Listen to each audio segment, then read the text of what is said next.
Hello everyone, मैं नीलकमल स्वागत करती हूं आप सबों का अपने चैनल पे।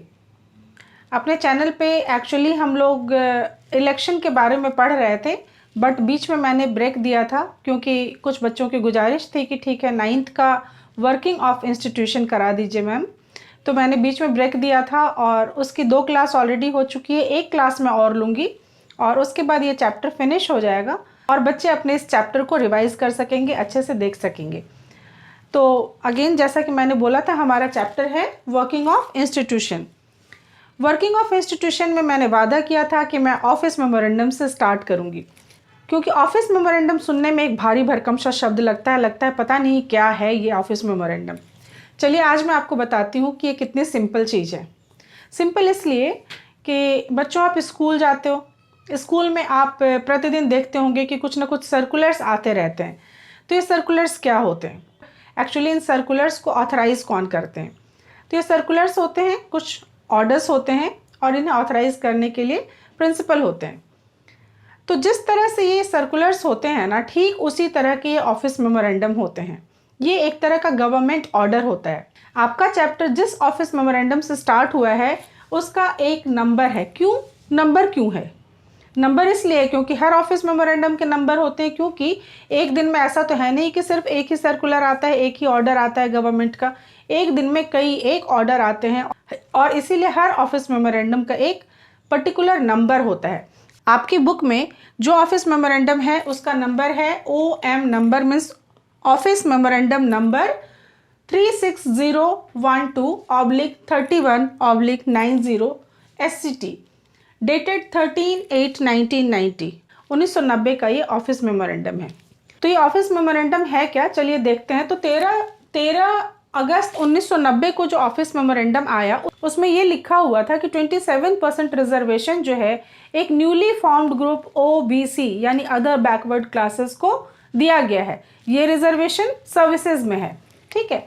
तो बात ये हुई कि इस रिजर्वेशन की क्या ज़रूरत पड़ी और क्यों ये दिया गया, क्योंकि ऑलरेडी उसके पहले ही रिजर्वेशंस थे। जैसा कि मैंने बताया कि शेड्यूल कास्ट के 15% रिजर्वेशन थे, शेड्यूल ट्राइब्स के 7.5% रिजर्वेशन थे और OBC जो कि न्यूली फॉर्म्ड ग्रुप था उसके 27% रिजर्वेशन थे। सबसे पहले तो ये समझिए कि ये नया ग्रुप था क्या, इसका नाम क्या था। तो ये जो नया सोशल ग्रुप था इसका नाम था SEBC। SEBC मतलब socially and educationally backward classes. तो इस तरह के जो ग्रुप थे उसको 27% रिजर्वेशन दिया गया। तो ऑफिस मेमोरेंडम के बाद जो आपका टॉपिक है वो है कि मेजर डिसीजन कौन लेते हैं। जो डिसीजंस लिए जाते हैं कंट्री में, उनको कौन लोग होते हैं जो उन डिसीजंस को लेते हैं। क्योंकि ऐसा तो है नहीं कि ऑफिस मेमोरेंडम के ऊपर जिस अफसर ने गवर्नमेंट के बिहाफ पे साइन किया है वो इस ऑर्डर को इम्प्लीमेंट कर रहा है, ऐसा बिल्कुल भी नहीं है। तो कई लोग शामिल होते हैं। वो क्या होते हैं, चलिए देखें। एक तो हमारे प्रेसिडेंट होते हैं, ठीक है। दूसरे PM होते हैं जिनकी सलाह से ही सब कुछ होता है। और इसके अलावा लोकसभा और राज्यसभा, क्योंकि लोकसभा में जाता है, फिर राज्यसभा में जाता है, फिर प्रेसिडेंट के पास जाता है। और आपको याद होगा कि मैंने आपको बताया था कि यहाँ पे एक छिपा हुआ एग्जीक्यूटिव होता है और वो छिपा हुआ एग्जीक्यूटिव प्राइम मिनिस्टर होता है, ठीक है। एक्चुअली ये ऑफिस मेमोरेंडम जो था वो एक लॉन्ग इवेंट ऑफ चेन था। क्या घटनाएं हुई थी? दरअसल 1979 में गवर्नमेंट ऑफ इंडिया ने एक कमीशन जारी किया, ठीक है। एक कमीशन बनाया जिसका नाम था सेकंड बैकवर्ड क्लासेस कमीशन। इसके हेड थे BP मंडल। तो BP मंडल चूंकि इसके हेड थे, इस कमीशन के हेड थे, तो इस कमीशन को प्राय मंडल कमीशन के नाम से जाना गया, ठीक है। 1979 में इस कमीशन को एस्टेब्लिश किया गया। इसके अध्यक्ष थे BP मंडल और इसी वजह से इसे मंडल कमीशन के नाम से जाना गया। अब इस कमीशन को एक काम दिया गया। वो क्या काम था? ग्रुप का नाम याद कीजिए, न्यूली फॉर्म्ड ग्रुप था SEBC, means socially and educationally backward class. तो इस कमीशन को ये काम दिया गया कि आप ये पता कीजिए कि समाज में कौन से लोग हैं जो कि सामाजिक रूप से और शैक्षणिक रूप से पिछड़े हुए हैं और उनके लिए कुछ रिकमेंडेशन कीजिए, मीन्स सुझाव दीजिए। तो सेकंड बैकवर्ड क्लासेस कमीशन ने नेक्स्ट ईयर अपनी रिपोर्ट पेश की। इस्टेब्लिश हुआ था 1979 में, इसके नेक्स्ट ईयर मीन्स 1980 में अपनी रिपोर्ट दी और उसमें ये कहा कि ये जो SEBC है इसको 27% रिजर्व, बहुत सारा रिकमेंडेशन दिया। ऐसा नहीं है कि एक रिकमेंडेशन दिया, पर उसमें एक प्रमुख चीज़ जो थी वो ये कि 27% रिजर्वेशन जो है वो SEBC को अर्थात सोशली एंड एजुकेशनली बैकवर्ड लोगों को दिया जाए, बैकवर्ड क्लासेस को दिया जाए। तो यहाँ तक बात हुई ऑफिस मेमोरेंडम की। ये ऑफिस मेमोरेंडम वही था जो 13 अगस्त 1990 को जारी किया गया था। ध्यान ये रखना है कि ये ऑफिस मेमोरेंडम था। इसके बाद क्या हुआ कि बहुत सारे पार्लियामेंटेरियंस और बहुत सारी पार्टीज ये डिमांड करने लग गए कि मंडल कमीशन का जो रिकमेंडेशन था उसका इम्प्लीमेंटेशन होना चाहिए। कुछ समझ नहीं आया है ना। मंडल कमीशन ने जो सुझाव दिया था 27% रिजर्वेशन का, ये लागू तो हुआ नहीं था। तो जो ये सांसद थे वो और जो बहुत सारी पार्टीज थी वो ये डिमांड कर रहे थे कि भाई ये तो ऑफिस मेमोरेंडम है, इसे लागू कब किया जाएगा, तो इसको लागू किया जाए। तो इस डिमांड को मद्देनजर रखते हुए जनता दल के लीडर थे उस समय विश्वनाथ प्रताप सिंह, VP सिंह। बच्चे कई बार इसमें कंफ्यूज कर जाते हैं BP मंडल और VP सिंह में। VP सिंह जो थे उस समय जनता दल के लीडर थे। उन्होंने अपने मैनिफेस्टो में, जनता दल का जो मैनिफेस्टो था उसमें ये कहा था कि भाई हमारी सरकार यदि आएगी, यानी यदि हम सत्ता में आते हैं तो हम मंडल कमीशन के रिकमेंडेशन को इम्प्लीमेंट करेंगे, यानी लागू करेंगे। तो ये एक बहुत बड़ी बात थी जो उन्होंने अपने मैनिफेस्टो में कही थी। इसके बाद जाहिर सी बात थी मेजॉरिटी से वो जीते, तो मेजॉरिटी के साथ VP सिंह जीत गए, यानी विश्वनाथ प्रताप सिंह जीत गए। इसके बाद एक के बाद एक स्टेप लिए गए इस दिशा में। क्या क्या स्टेप थे चलिए देखते हैं। पहले तो ये कहा गया कि the president of India in his address to the parliament announced the intention of the government to implement the recommendation of the Mandal commission. Second ये कहा गया 6 अगस्त 1990 की बात है, on 6 August 1990 the union cabinet took a formal decision to implement the recommendations. Next day, Prime Minister VP Singh informed the Parliament about this decision through a statement in both the houses of Parliament. और fourth step था कि the decision of the cabinet was sent to the Department of Personnel and Training. The senior officer of the department drafted an order in line with the cabinet decision and took the minister's approval.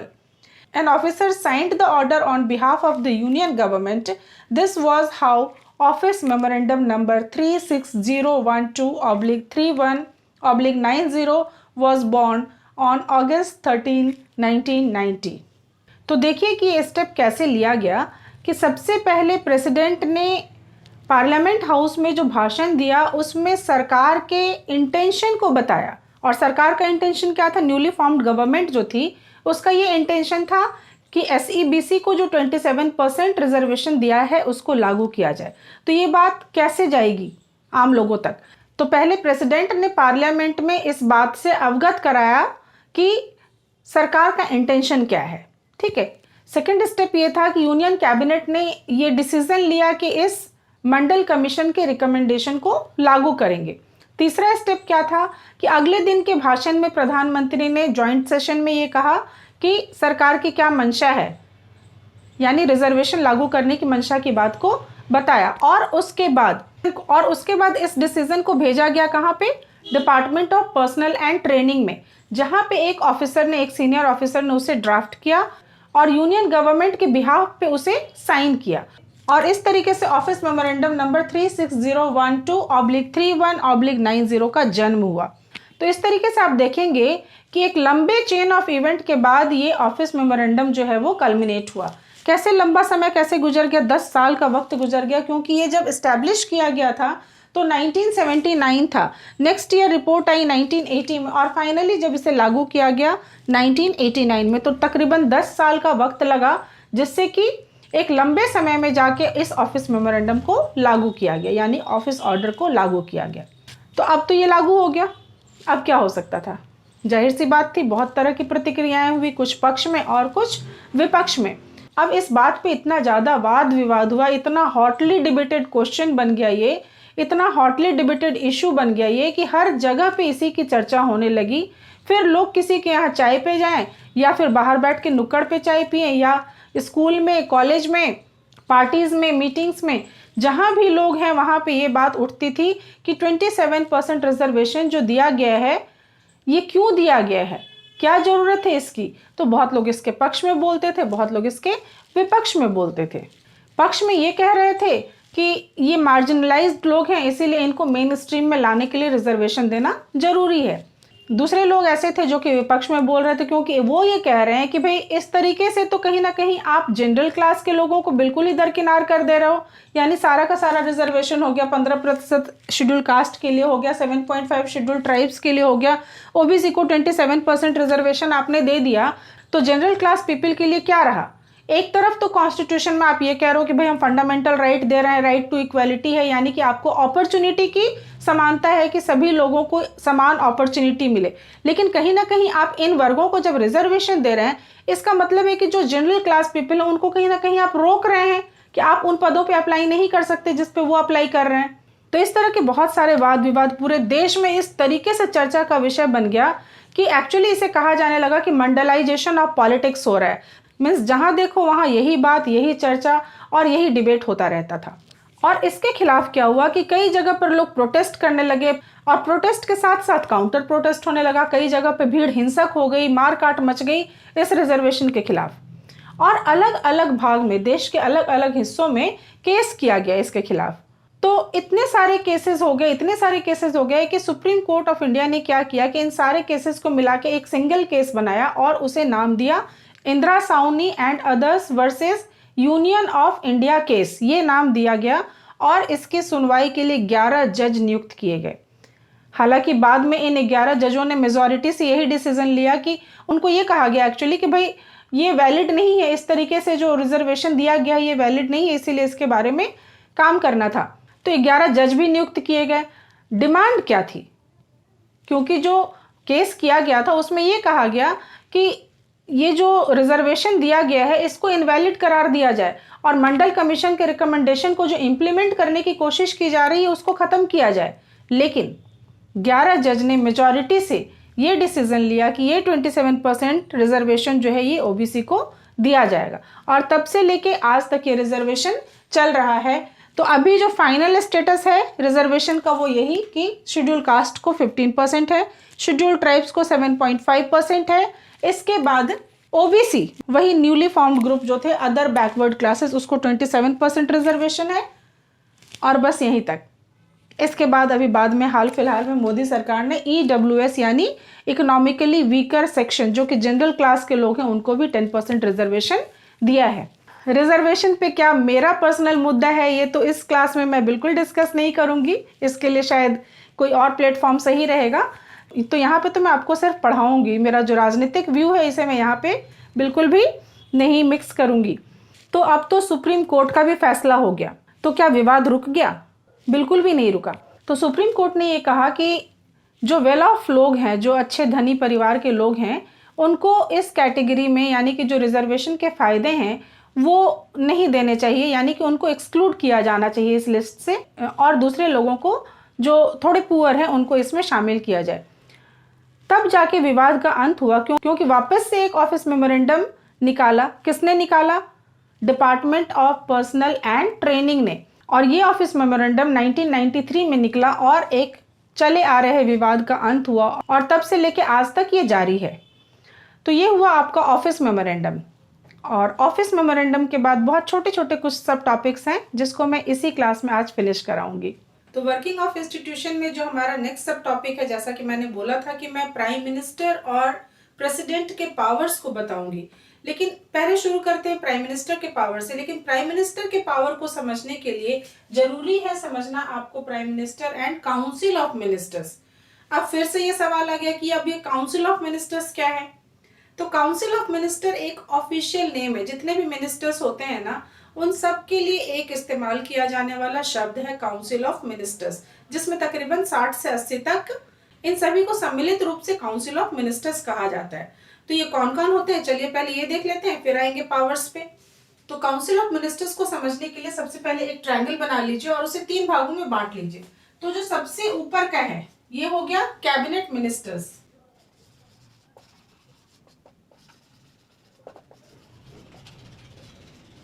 जो second हो गया वो हो गया minister of states with independent charge,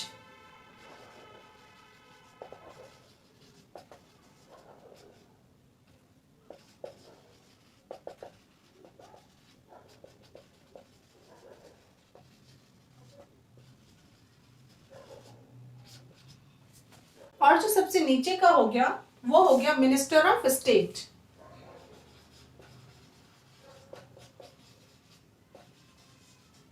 ministers of states. तो ये मंत्रियों का जो बंटवारा होता है वो किस आधार पर होता है, पहले ये जान लीजिए। तो सबसे पहले ये जानिए कि प्राइम मिनिस्टर कौन बनते हैं। इलेक्शन होता है और लोकसभा इलेक्शन होता है, और इलेक्शन के बाद जो मेजॉरिटी पार्टी का लोकप्रिय नेता होता है उसे बनाया जाता है प्राइम मिनिस्टर। यहाँ पे ये बात क्लियरली समझ लेनी चाहिए कि प्राइम मिनिस्टर के पोस्ट के लिए डायरेक्ट इलेक्शन नहीं होता, यानी हम अपने रिप्रेजेंटेटिव को चुनते हैं। और जब यूनियन लेवल की बात कर रहे हैं मीन्स हम मेंबर ऑफ पार्लियामेंट को चुनते हैं, और मेंबर ऑफ पार्लियामेंट जो है वो आगे चल के प्राइम मिनिस्टर को चुनते हैं।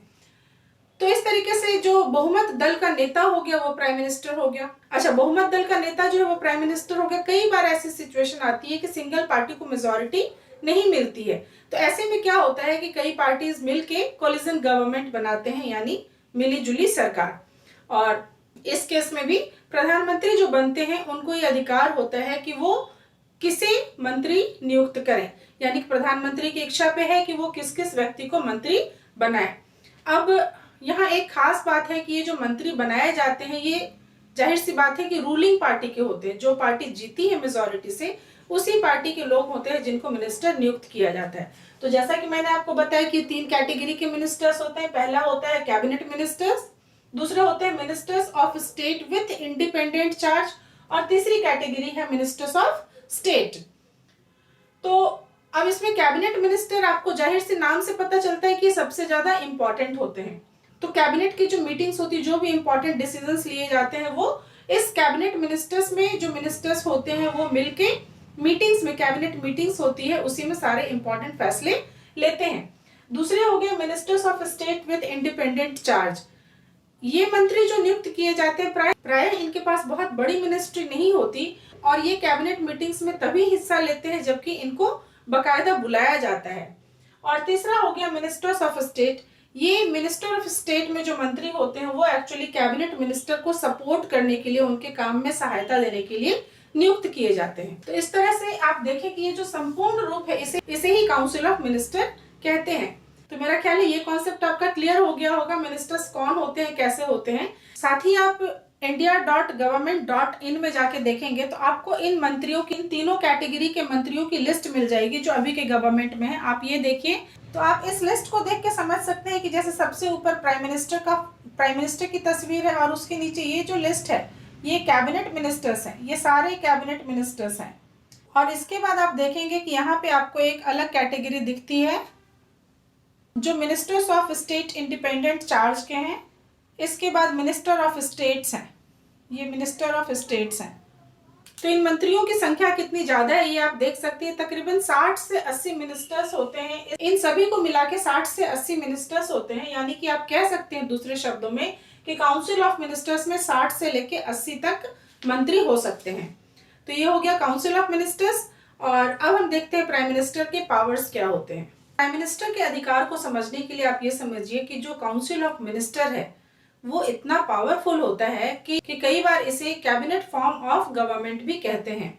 और इसमें प्राइम मिनिस्टर सबसे ज्यादा महत्वपूर्ण होते हैं, क्योंकि उनके पावर्स को हम अभी डिस्कस करेंगे तो आप देखेंगे कि कितना ज्यादा महत्वपूर्ण है वो। और उसी वजह से कई बार, जिसकी वजह से कई बार पार्लियामेंट्री फॉर्म ऑफ गवर्नमेंट को prime ministerial form of government भी कहते हैं।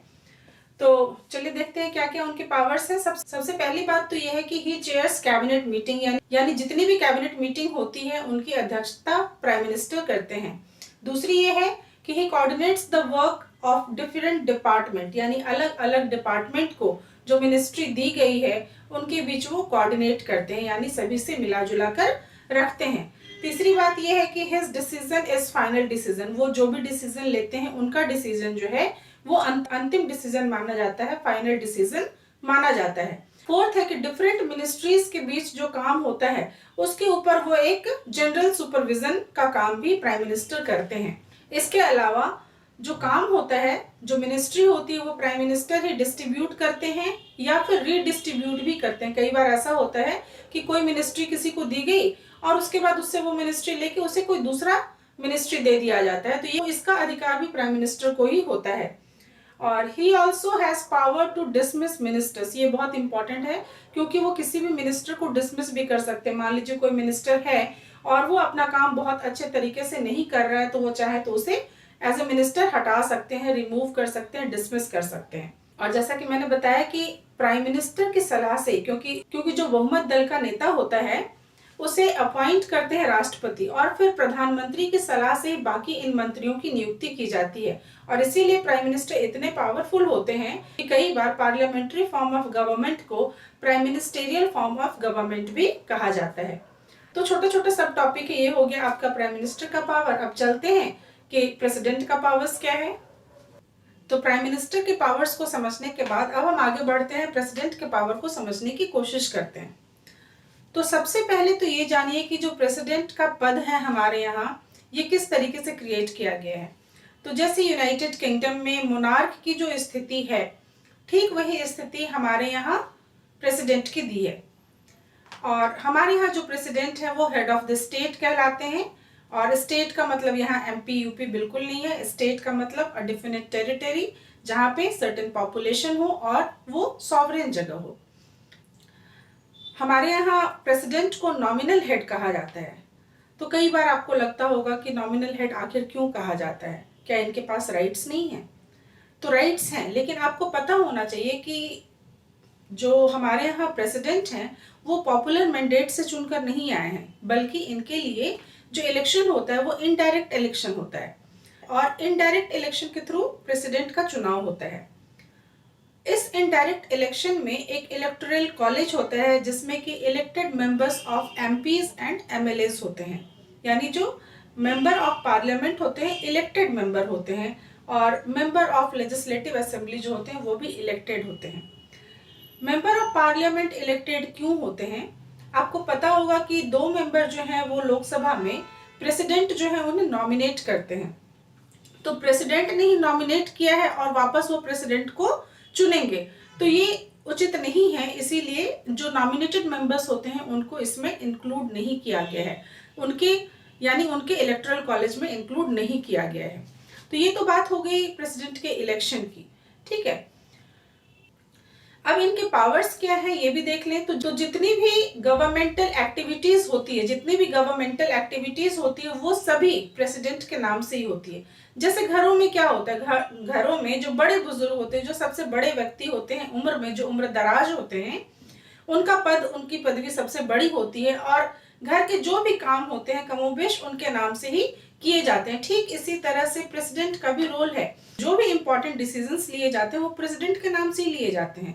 जो भी इंपॉर्टेंट एक्टिविटीज है, गवर्नमेंटल एक्टिविटीज है, वो प्रेसिडेंट के नाम से की जाती है। जितने भी लॉज हैं वो प्रेसिडेंट के नाम से इशू किए जाते हैं। इसके अलावा जितने भी इंपॉर्टेंट अपॉइंटमेंट्स हैं वो सारे प्रेसिडेंट के द्वारा ही किए जाते हैं, प्रेसिडेंट के द्वारा ही वो अपॉइंटेड होते हैं। जैसे एग्जाम्पल के लिए आप ले लीजिए चीफ जस्टिस ऑफ इंडिया, इनको अपॉइंट करते हैं प्रेसिडेंट। इसके बाद जो सुप्रीम कोर्ट है और हाई कोर्ट है, इनके जो जज होते हैं उन्हें भी प्रेसिडेंट ही अपॉइंट करते हैं। इसके बाद जो इलेक्शन कमिश्नर्स होते हैं उन्हें भी प्रेसिडेंट ही अपॉइंट करते हैं। इसके बाद जो राज्यों के गवर्नर्स होते हैं उन्हें भी प्रेसिडेंट ही अपॉइंट करते हैं। इसके बाद जो दूसरी कंट्रीज में एम्बेसडर्स होते हैं भारत के, उन्हें भी प्रेसिडेंट ही अपॉइंट करते हैं। इसके अलावा वो फर्स्ट सिटीजन ऑफ इंडिया होते हैं, भारत के प्रथम नागरिक होते हैं। साथ ही साथ वो सुप्रीम कमांडर होते हैं डिफेंस फोर्सेस के।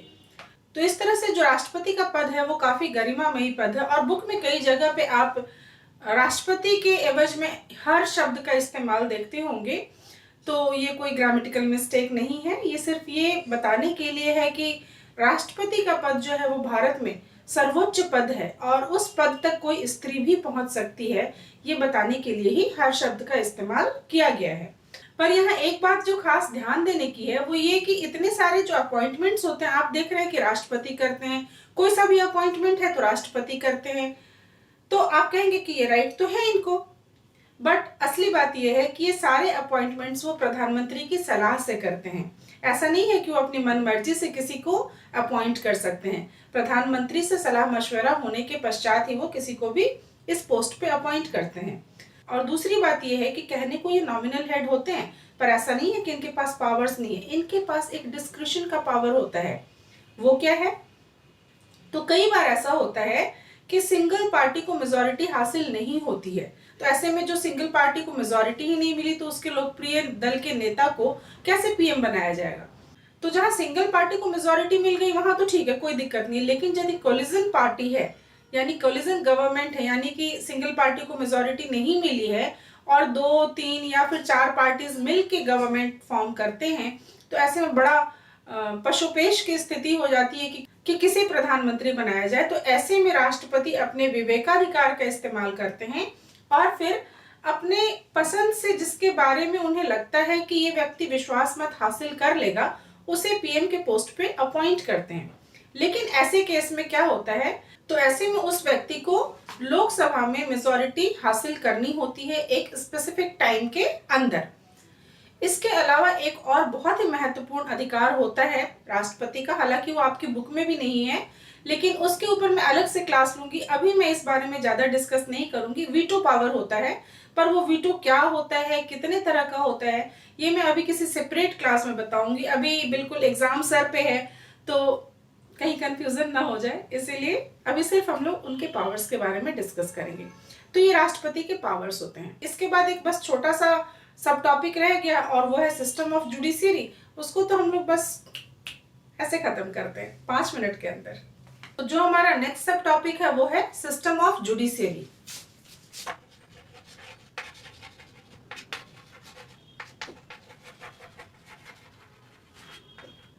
तो सिस्टम ऑफ जुडिशियरी कहते किसको हैं, चलिए समझने की कोशिश करते हैं। अगेन एक ट्रायंगल ड्रॉ कीजिए, मैं भी कर लेती हूँ। मैंने भी एक ट्रायंगल ड्रॉ कर लिया। क्या करना है इसके बाद, 3 पार्ट में इसको डिवाइड करना है। क्यों करना है, वो इसलिए क्योंकि मैंने कई बार बताया है कि हमारे यहाँ पार्लियामेंट्री फॉर्म ऑफ गवर्नमेंट के अलावा एक फेडरल फॉर्म ऑफ गवर्नमेंट भी अपनाया गया है, जिसमें कि हर लेवल पे गवर्नमेंट के सारे ऑर्गन होते हैं। तो हर लेवल पे यानी यूनियन लेवल पे, स्टेट लेवल पे और लोकल लेवल पे। चलिए लिख लेते हैं। यूनियन लेवल हो गया ये हो गया स्टेट लेवल,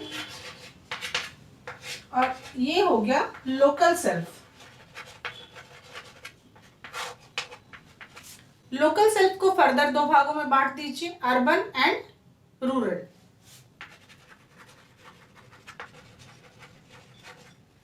इसको बांटने के बाद कैसे जोड़ेंगे जुडिशियरी से, सोचिए। मैंने बताया कि गवर्नमेंट के सारे ऑर्गन हर लेवल पे होते हैं, तो जुडिशियरी भी हर लेवल पे होगा। तो चलिए देखते हैं कि यूनियन पे कौन सा लेवल है। यूनियन पे कौन सा लेवल होगा, यूनियन पे सुप्रीम कोर्ट होगा। स्टेट पे कौन सा लेवल होगा, स्टेट कोर्ट कौन सा होता है, हाई कोर्ट। हर स्टेट में या फिर कई बार 2 स्टेट में मिला के एक कोर्ट होता है, तो स्टेट में कौन सा कोर्ट होगा, हाई कोर्ट होगा।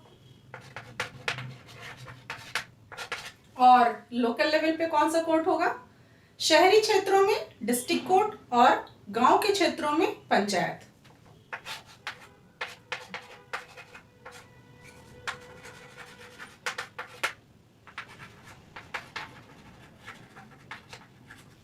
तो ये तो आपको अच्छे से समझ में आ गया होगा। और ये सभी को मिला के, इन सभी को मिला के ही हम सिस्टम ऑफ जुडिशियरी कहते हैं। तो सिस्टम ऑफ जुडिशियरी में जुडिशियरी के क्या राइट्स हैं, चलिए वो भी देखते हैं कि जुडिशियरी क्या क्या फंक्शन करती है, क्या क्या काम करती है। तो सबसे पहले तो एक खास शब्द सुनने को मिलता है और वो है इंडिपेंडेंट जुडिशियरी। तो इंडिपेंडेंट जुडिशियरी का क्या मतलब है, स्वतंत्र जुडिशियरी, स्वतंत्र न्यायपालिका। तो स्वतंत्र न्यायपालिका आखिर किससे स्वतंत्र है, ये भी सोचने की बात है। तो फिर गवर्नमेंट के जो 3 ऑर्गन मैंने आपको बताए उनसे स्वतंत्र है, यानी कि एग्जीक्यूटिव से भी स्वतंत्र है और लेजिस्लेचर से भी स्वतंत्र है। यानी एग्जीक्यूटिव किसी भी तरीके का दबाव नहीं डाल सकती है जुडिशियरी के ऊपर कि उसकी बात को माना जाए, क्योंकि वो सत्ता में है। दूसरी एक और खास बात है कि जो सुप्रीम कोर्ट के जो जज होते हैं या फिर जो चीफ जस्टिस होते हैं या जो हाई कोर्ट के जज होते हैं, इनकी नियुक्ति तो राष्ट्रपति करते हैं, पर इनको इनके पद से हटाना इतना आसान नहीं है। उसके लिए एक दूसरी प्रक्रिया अपनाई जाती है और उनको हटाने की ये जो प्रक्रिया होती है, यानी कि जो जज होते हैं उन्हें हटाने की जो प्रक्रिया होती है उसे इम्पीचमेंट मोशन कहा जाता है, इम्पीचमेंट कहते हैं। तो उस प्रक्रिया के जरिए ही उन्हें उनके पद से हटाया जा सकता है, अदरवाइज ये नियरली इम्पॉसिबल है कि उनको उनके पद से हटाया जाए। और इसीलिए हम ये कहते हैं कि जो जुडिशियरी है वो इंडिपेंडेंट है। तो जुडिशियरी के क्या काम है, चलिए ये हम देखते हैं। सबसे पहला है जुडिशियल रिव्यू, नंबर 1 पे जुडिशियल रिव्यू। तो रिव्यू का मतलब है फिर से देखना, रिव्यू का मतलब है फिर से देखना। क्या फिर से देखना? कॉन्स्टिट्यूशन को फिर से देखना। क्यों फिर से देखना? क्योंकि 1951 में जो कानून बने थे, क्या वो अभी के हिसाब से अप्रोप्रिएट हैं? क्या उनमें कुछ सुधार की संभावनाएं हैं या नहीं?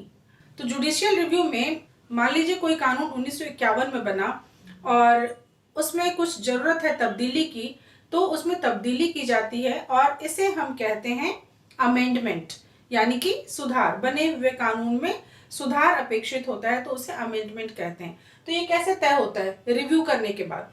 क्योंकि इसमें क्या होता है कि जुडिशियरी ये देखती है, हाई कोर्ट को और सुप्रीम कोर्ट को ये इंटरप्रेट करने का अधिकार होता है कि कॉन्स्टिट्यूशन में क्या लिखा हुआ है, ठीक है, इंटरप्रिटेशन का अधिकार होता है।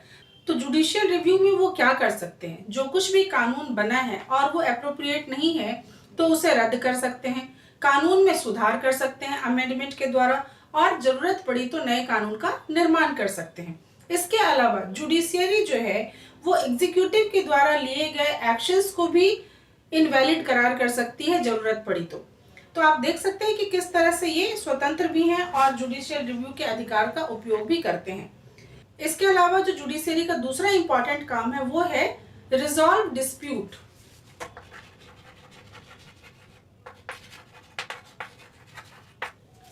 रिजॉल्व डिस्प्यूट में जो डिस्प्यूट होती है उसका निवारण करते हैं। कैसे निवारण करते हैं? वो ये देखिए कि जनरली केस जो होता है वो 4 तरीके का होता है, ठीक है। देखते हैं क्या क्या होता है। एक तो इंडिविजुअल वर्सेस इंडिविजुअल,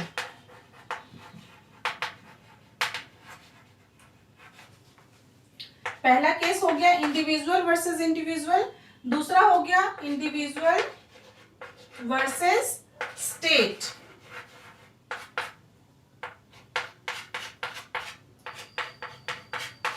तीसरा हो गया state versus state.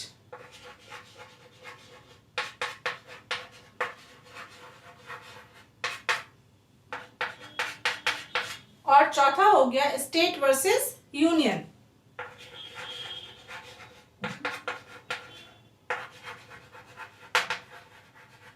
State versus union. तो इंडिविजुअल वर्सेस इंडिविजुअल में क्या होता है, ये लड़ाइयां जो होती है, ये डिस्प्यूट जो होता है वो बिटवीन सिटीजन्स होते हैं, यानी दो लोगों के बीच यदि किसी तरह का डिस्प्यूट हो गया तो उसका निवारण कोर्ट करती है। ठीक इसी तरह इंडिविजुअल का स्टेट के अगेंस्ट यदि कोई डिस्प्यूट हुआ तो भी उसका निवारण कोर्ट करती है। दो स्टेट के बीच यदि लड़ाई का मुद्दा बन गया, जैसे कावेरी नदी के पानी के बंटवारे को लेकर तमिलनाडु और कर्नाटका गवर्नमेंट में डिस्प्यूट हो गया था, तो इसका भी निपटारा जुडिशियरी करती है। और इसके बाद स्टेट के साथ यदि यूनियन का कोई डिस्प्यूट होता है तो उसका भी निवारण कोर्ट में ही होता है। अब ये सवाल उठता है कि किस तरीके से कोर्ट में, मान लीजिए दो इंडिविजुअल्स के बीच लड़ाई हो गई, तो क्या डायरेक्टली हम सुप्रीम कोर्ट में जाके केस कर सकते हैं? हाँ या ना, सोचिएगा, डिस्क्रिप्शन बॉक्स में जवाब दीजिए, तब तक मैं लास्ट में इसके बारे में बताऊंगी। तो हम डिस्कस कर रहे थे उनके काम, जुडिशियरी के काम। तो जुडिशियल रिव्यू एक काम है, दूसरा रिजॉल्व डिस्प्यूट। इस तरीके के जो डिस्प्यूट होते हैं उसका भी निवारण कोर्ट में होता है।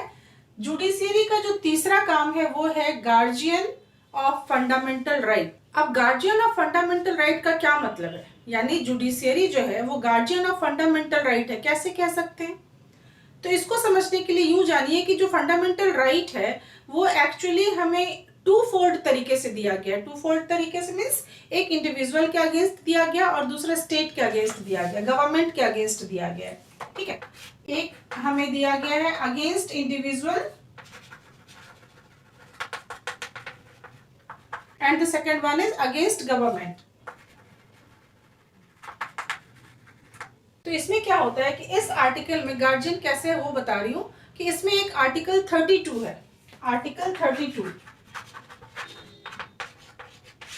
आर्टिकल 32 को बोलते हैं राइट टू कॉन्स्टिट्यूशनल रेमेडीज, संवैधानिक सुधारों का अधिकार। तो इसमें होता क्या है कि यदि किसी इंडिविजुअल ने या गवर्नमेंट ने किसी भी व्यक्ति के फंडामेंटल राइट को क्रश करने की कोशिश की है, वायलेट करने की कोशिश की है, तो वो व्यक्ति उस व्यक्ति के विरुद्ध भी जा सकता है और गवर्नमेंट के खिलाफ भी जा सकता है कोर्ट में। और इस तरीके से जुडिशियरी जो है वो फंडामेंटल राइट को फिर से इन्फोर्स करती है, तो फिर से लागू करती है। तो इस तरीके से ये फंडामेंटल राइट की गार्जियन होती है।